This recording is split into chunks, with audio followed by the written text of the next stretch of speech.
In all my experience and training and research on relationships, what I've learned is that people who have the kinds of satisfying, loving, close relationships that I think so many of us want are, at the end of the day, really just very gentle with each other. And in our culture, this kind of softness is unfortunately conflated with weakness. A lot of us didn't grow up with gentleness in our families of origin. And in popular culture, if we see it at all, it is often mocked. So what does this really look like in action? And how can you achieve this kind of gentleness in your own life and relationships?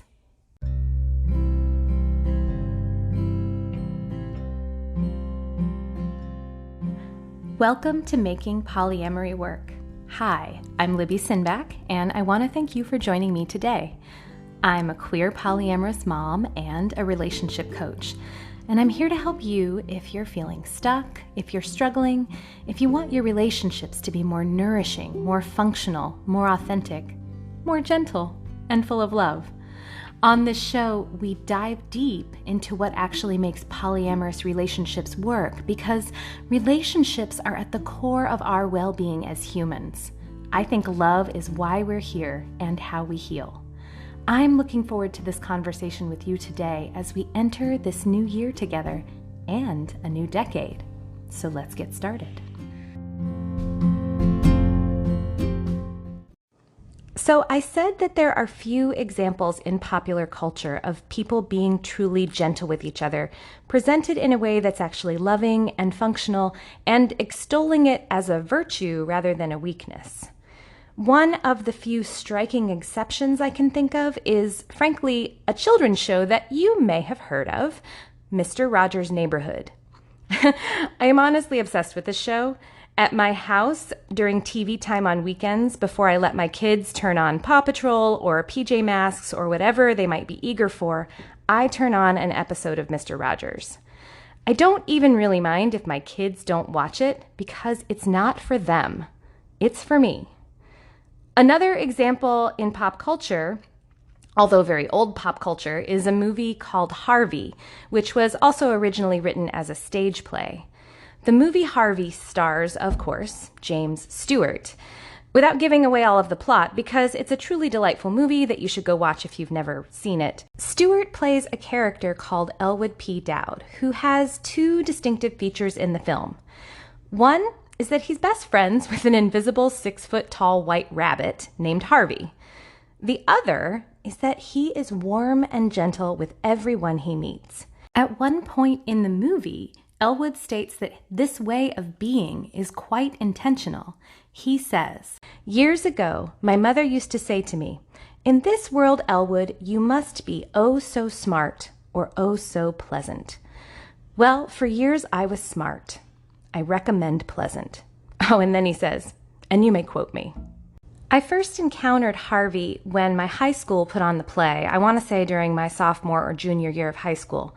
And that quote really impacted me because I've always been very smart. And okay, now here's a vulnerable admission. I didn't have a lot of friends. That quote made me think I could choose to be different if I wanted to. So I wanted to learn how to be more pleasant, but I wanted to do it in such a way that I didn't lose my authentic self or become a martyr. I wanted to be soft, but also strong and fully me. I'm now 40, and it's only been recently that I felt like maybe, just maybe, I'm getting the hang of it. I watch Mr. Rogers on the weekends because watching him is a good reminder to me of how I want to move through the world and interact with people. And Fred Rogers and Elwood P. Dowd have something in common. Rogers is often held up by the public as some kind of saint, but his wife is quick to point out that he worked very hard to become who he was, and he worked hard at it every day. I imagine that he was passionate about teaching children emotional intelligence because it was so personally important to him in his life in an ongoing way. And that's what it's been for me, an ongoing discipline.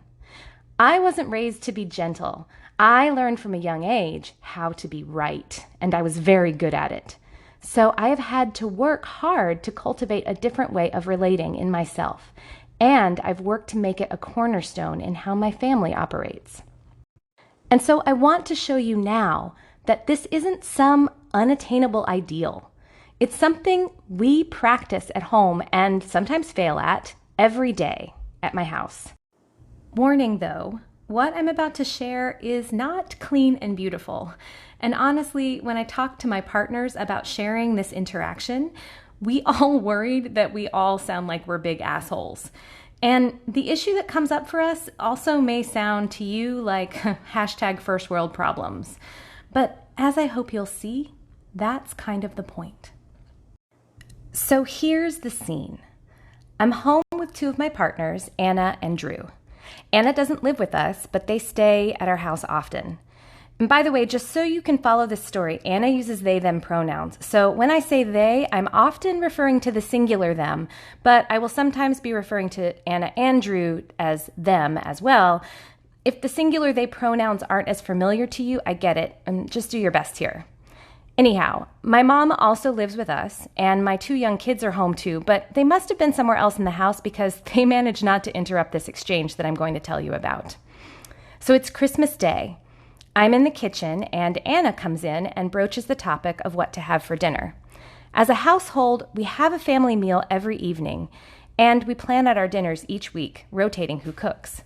But we decided to wing it on Christmas for various reasons. Anna works at a restaurant, and because the restaurant was closed for the holiday, they had brought a bunch of Asian eggplant and some fancy fish that would have gone bad. There was also some firm tofu that Drew had bought and was going to marinate. His technique for making this tofu is incredible. I don't usually like tofu, but the way he makes it is flavorful and delicious. Both Drew and Anna are exceptional cooks, as is my mom, which is part of what makes family meals something that I really look forward to. Anyhow, Anna proposes that they will cook dinner and suggests using the tofu and the Asian eggplant to make a green curry. And I can tell they have already broached this idea to Drew, and I know Drew likes green curry, so I'm sure he's on board. However, I'm not into it. First of all, I don't really like green curry. Like, if I'm hungry and there's nothing else, I'll eat it, but it's not my favorite. And I also don't love spicy food as much as Drew and Anna do. And green curry does tend to be a bit spicy. I also know my mom doesn't love green curry and that the kids just won't eat it because it's green. But honestly, I have to confess the bigger reason that I wasn't into this idea is that I really, like I said, I really love the way Drew marinates and sautés tofu, and I was really looking forward to him making it. So I respond to Anna with something like, I don't really like green curry, and neither does my mom, but I'd really love it if Drew marinated the tofu the way he usually does. And I also love the way he does the Asian eggplant, so maybe he can cook dinner tonight. Anna makes a face and responds in a terse way with something like, okay, fine, and immediately walks off. And I'm like, oh, because whenever anybody says, okay, fine, and then walks off, I know that things are anything but fine. Then I hear Anna in the living room sharing my response with Drew, and I hear Drew scoff at my quick dismissal of the plan. So now they both seem unhappy with me, and I am feeling ganged up on. I'm also feeling like my objections to the meal are being invalidated. Another thing that comes up quickly is like I made the wrong choice in that I am yet again being a wet blanket or a squeaky wheel, which is unfortunately often my role in our family. I'm also a little bit worried by Anna's withdrawal. They seem hurt, as though my objection is personal and about them, when that's not what I intended at all. It's making me feel a bit controlled, like it's more important to them that I fake excitement over the green curry to protect their feelings rather than be honest about what I really want. A lot feels yucky to me right now, and I'm not really sure what to do, so I pause for a moment. A lot is probably happening very quickly in my brain. I think I'm feeling angry and maybe ashamed. Anna seems hurt, and I'm not sure why, but the story I'm making up is that they're upset with me for not loving their idea, And that annoys me because it's not fair to ask me to love every idea they have if it doesn't work for me.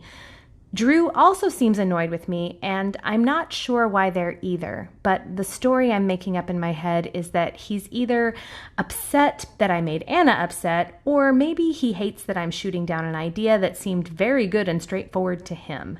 He's much more of a go along to get along type person, and I'm imagining that he hates that I tend to be so picky. I'll pause the story here and say that maybe to you this story seems kind of small and silly. But that is the point. It is an everyday sort of interaction. And maybe as you're hearing this, you're empathizing with one of us here. Maybe you're more like me. Maybe you're more of the squeaky wheel. Or maybe you're more like Anna and are sensitive about having your ideas shut down. Or maybe you see yourself in Drew more and you tend to be more easygoing and don't know why other people have to be so difficult and rock the boat. Just notice that. Who are you in this story? And maybe you're none of these people and you're just bewildered that we're making mountains out of molehills here, and I'm not just happy that someone is cooking and it ain't me. But stay with me here, okay? This is a small interaction, yet for each of the people in it, it also had a lot of meaning. Anna doesn't live in our house, and so cooking for our family means a lot. Feeding people is a huge love language of theirs, and contributing to our household in that way makes them feel like more a part of our family. They were also feeling a bit tender due to some other things going on for them unrelated to that. And I was also feeling stressed and thus a bit raw just because of everything I've been managing around the holiday, planning, and gifts and all of that. Anna and Drew are also partners to each other, and they're very much in love, and sometimes that three-way dynamic can get a little tricky for all of us. Anna and Drew have some shared preferences around food that I don't share, and most of the time that's not a big deal, but it's not impossible for me to feel excluded. In any three-way relationship, there are so many opportunities to even accidentally just feel ganged up on and left out. It's why triads, in my view, are one of the harder relationship structures to get right. And so with triads, and even with V's, it's so important to keep an eye on that. And I often, like I said, feel like the picky snowflake, always asking for something to be a certain way or otherwise making things more difficult instead of going along with what everyone else wants to do. And that can often leave me feeling like a troublemaker. And while Drew has learned to tolerate that, because we've been together so long, he generally hates discord, especially between people he loves. And in the past, he's given me a hard time for being the sower of it, so I'm especially sensitive about it with him. Drew also hates it when a plan feels like it's coming together and then it falls apart. He's told me that he is sensitive to having his ideas shot down by me. Remember how good I am at being right. So he probably also felt some empathy for how Anna was feeling. He's also sometimes irritated when anyone is being picky because our kids are already picky eaters and having additional pickiness can just wear him down and irritate him. So how do I know all of this was going on? Because after this initial interaction happened, after that little bomb of feelings went off between the three of us, we talked about it and repaired. I told Anna that it was hard for me to experience their hurt and withdrawal because I didn't like their idea. And they were able to acknowledge that they felt hurt and then explained that one of the things that had stung wasn't that I'd rejected having green curry so much as that I jumped straight to suggesting that Drew cook, which felt to them like I didn't want them to cook at all. And that felt like a rejection. That wasn't how I really felt, but instead of invalidating their feelings, I said, "Oh, wow. I can see how it came across that way. I am so sorry I did that." I stuck with how much I really wanted Drew to make the tofu, but I also validated their experience of how I expressed it. Anna affirmed that they do want to know what I like to eat and apologized for reacting as though I was being unreasonable or unnecessarily difficult. They also gently told Drew that his reaction, which was intended to be in solidarity and sympathy, was totally unhelpful because it did cause me to feel ganged up on. And Drew took that in and apologized quickly for amplifying the difficult feelings I was having. He acknowledged that his initial reaction really wasn't worth sticking with anyway. And I apologized for being difficult and said that I know it's hard for him when I shoot down other people's ideas, but without backing off of what I wanted. And Drew said that he'd love to make the tofu. I think the whole conversation maybe took 10 minutes, but everyone's perspective was heard and validated, and we all acknowledged each other's feelings. We were generous with each other and repaired any ruptures, and at the end of the conversation, we just felt closer and more connected. I can say for myself, I felt tremendously reassured and seen and held. Another way this could have gone? I could have told Anna that they were being too sensitive and needy. Drew and Anna could have doubled down on their annoyance at my pickiness. I could have gotten stuck in resentment over their solidarity. We could have told each other to own our feelings and reactions, and that the hurts we were all feeling were ours as individuals to manage. And we probably could have worked through those feelings on our own, but it would have been harder. And we might have still gotten stuck in either feeling victimized or resentful, or we might have internalized our reactions and blamed ourselves. And then the next time something like this happened, which it inevitably will, because we are who we are and we have the tendencies we have, it would be even more amplified by the last experience, potentially wounding those tender spots even more, further entrenching those patterns that we tend to fall into. This is what I mean when I say little negative interactions can pile up over time and eat away at the foundation of your relationships, and even at your own self-worth and where you stand with the people you love. And the solution isn't always putting on your grown-up pants and getting over it and not being so sensitive, but by actually caring for each other's insecurities and tender, vulnerable spots. When this issue came up, we didn't point any fingers. Instead, we took a beat to feel our feelings, and then we made space and held each other. The way we took care of each other in this small interaction made us all seen and valued. We felt safe expressing what was going on for us because we knew we'd be heard and understood. Nobody's interested in who is the problem or who's to blame or even fixing the hurt feelings, but just in being gentle and caring with each other. I actually get pretty grumpy when people act in ways toward each other that are hurtful and then roll their eyes about the fact that it hurt instead of just acknowledging that those feelings happened and maybe even investigating them a little bit and seeing if there's a way to repair. We all wound each other all the time, and it's mostly unintentional, and sometimes the wounds are small, but they end up having big meaning to us. But we sometimes don't want to open up about it because we feel ridiculous making a big deal out of a small thing. But that just piles up. And okay, sometimes we do need to do our own work or learn to let it go. It's good not to make a big deal out of every single thing. But even when I do that, even when I do let it go and go manage my feelings myself, I often do circle back with the people I'm close to and close the loop. I tell them about an interaction that caused some upset, about where the upset came from and how I worked through it. I think the more we can let those we are close to in on our raw spots and invite them into caring for us more, the more safe and secure we can feel in our relationships. I also think it's important that we don't let those tender feelings control our relationship or our partners, or allow our partner's feelings to cause us to let go of the things that are important to us. There are times to be gracious and be willing to let go of your needs, sure, but if you're doing that all the time or feeling pressured to do that, then you're going to feel lost in your own relationship and potentially resentful and passive-aggressive about it. And I've seen relationships like this, where everyone in the relational ecosystem is trading in harshness and passive-aggressiveness and invalidation and resentment and self-sacrifice with a nice little dose of self-righteousness and a dash of manipulation to top it all off. That shit is toxic, y'all. One thing I really like about Elwood P. Dowd and Fred Rogers is that if you observe them both closely, they also have boundaries. In the movie, Elwood never really does anything that he doesn't want to do. He's willing to accommodate other people, he's generous and caring, but he doesn't ever allow himself to be manipulated. And he's never resentful and he's never self-righteous. And that's what I think is the goal here. And I wanted to share this really small everyday interaction with you because this is what that practice really looks like.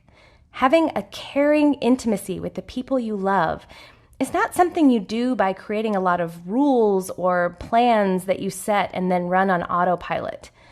And you can't get it, I don't think, by choosing the perfect partner either, because none of us is perfect. Having a relationship that's functionally loving is instead paying constant attention to balance. If you've ever seen a tightrope walker, you know that it's not like they find their balance once and then confidently stride across the rope, but rather they are constantly adjusting and readjusting with every step. I think that's what Fred Rogers meant when he said that love is a verb, like struggle. He compared it to struggle. It's a constant minute-to-minute practice. The good news is that practicing in this way doesn't have to feel like work. It will in the beginning if it's new to you, just like it would be work figuring out how to walk a tightrope or learn how to dance. But eventually, it gets in your muscle memory. And I don't think you can achieve this kind of balance all by yourself. You have to practice it in relationship.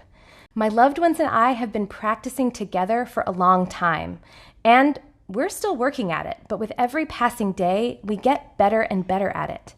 And it doesn't really feel so hard anymore. When I reflect on that interaction with Drew and Anna, it really did feel like we were dancing together. We were in flow. And this is what I want for you. To find that flow state with your partners where these little things get cleared and become a moment of connection instead of these tiny wounds that can accumulate and never really heal.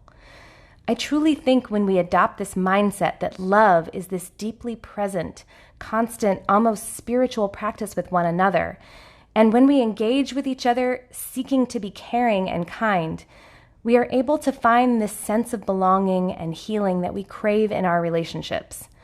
And having that can give us this greater capacity to move through this rough and tumble world that we all live in and confront all of the challenges it brings us.